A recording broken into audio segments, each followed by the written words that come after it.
And we want to turn back to the coronavirus pandemic now and the devastating toll that it is taking on our nation. More than 500,000 Americans have fallen victim to the disease.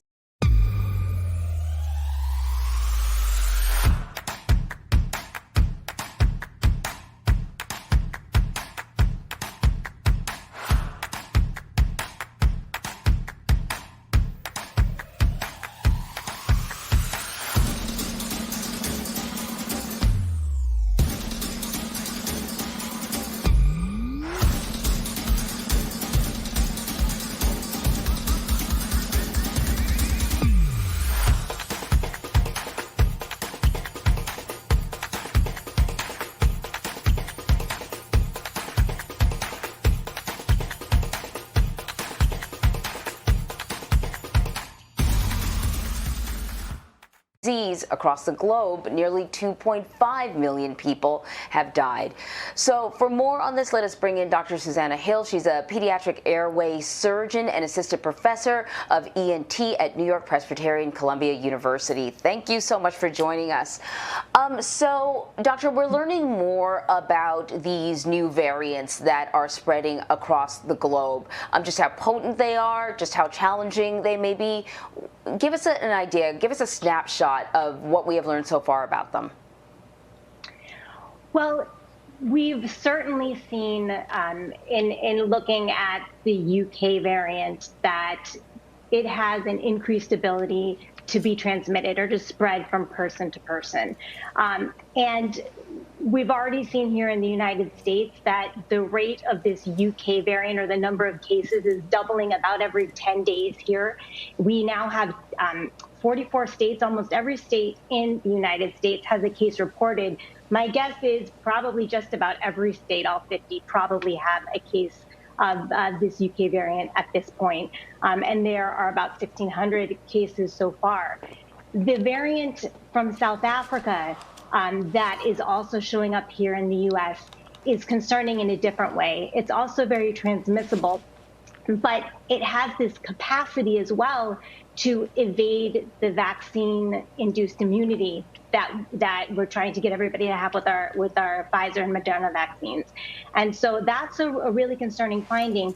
And we just had here in New York our first case of a patient with this variant that came from here, from New York State. And so far, 10 states in the United States have cases of the South Africa variant, and there are 22 cases overall. So I think we're going to see these variant strains, particularly the variant from the UK, becoming dominant in the next month or so. So, Doctor, new preliminary research suggests that some people who have had the virus may only need one dose of the vaccine. We should note that this has not yet been peer-reviewed or published in a scientific journal. It was first reported in the Wall Street Journal, but it does come after similar findings highlight the immune benefits after the first injection. Break this down for us. Yeah, Vlad, there is a lot to unpack there. But, here's how I think about vaccine-induced immunity. On the one hand, you've got the level of immunity that you get from a vaccine. So, when you think about the Moderna and Pfizer vaccines, 2 doses gives you like 95% protection. It gives you a really high level of protection. When you look at giving people 1 dose, there was recent data that's been looked at that's come out of Israel. You look at people who have gotten 1 dose. The suggestion is, right, that after a dose, when you look at patients about 15 to 28 days later, they've got maybe 85% protection. That sounds really good. But you also have to consider, on the other hand, the durability of that vaccine response, or how long does that protection last? And we just have no idea with that single dose.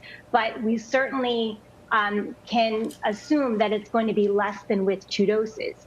When we look at patients who've gotten 2 doses of vaccine, we know from data that just came out in the New England Journal of Medicine last month, the vaccine trials continue to follow patients long-term.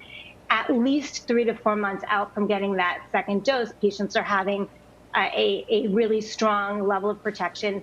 And the manufacturers think it's likely to last at least a year. So you get a significantly longer level of protection with 2 doses. There's also this third variable to consider now, which is these variant strains.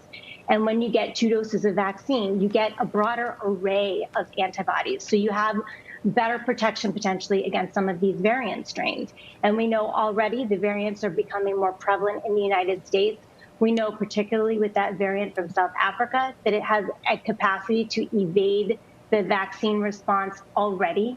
And so the concern is, as these variant strains start spreading more and more, if we have people who have single doses, they may be more susceptible also to these variant strains. And that's going to be a big concern in the coming months. So 2 doses gives you a stronger level of protection, a longer lasting protection, and potentially more protection against these variant strains. So the CDC recently revised its school reopening guidance according to the severity of the outbreak in their locations. But then it was also sort of newly stated that students could go back to the classroom without teachers getting inoculated first.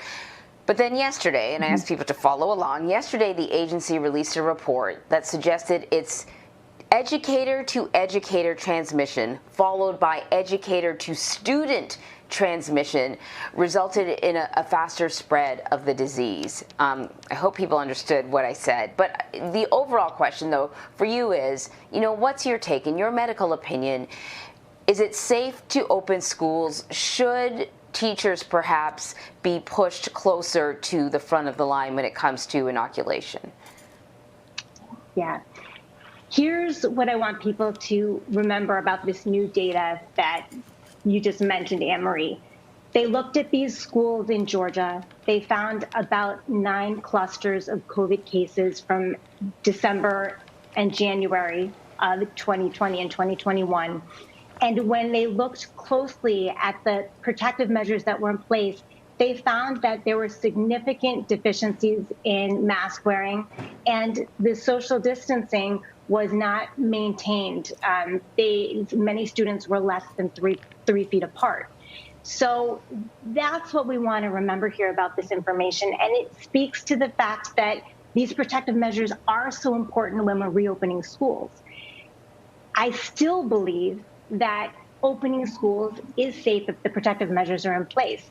We had data from last fall from Wisconsin, for example, and North Carolina, and these other school systems had incredibly low rates of transmission because they did such a great job, particularly with masking, but with all of these measures that the CDC is recommending.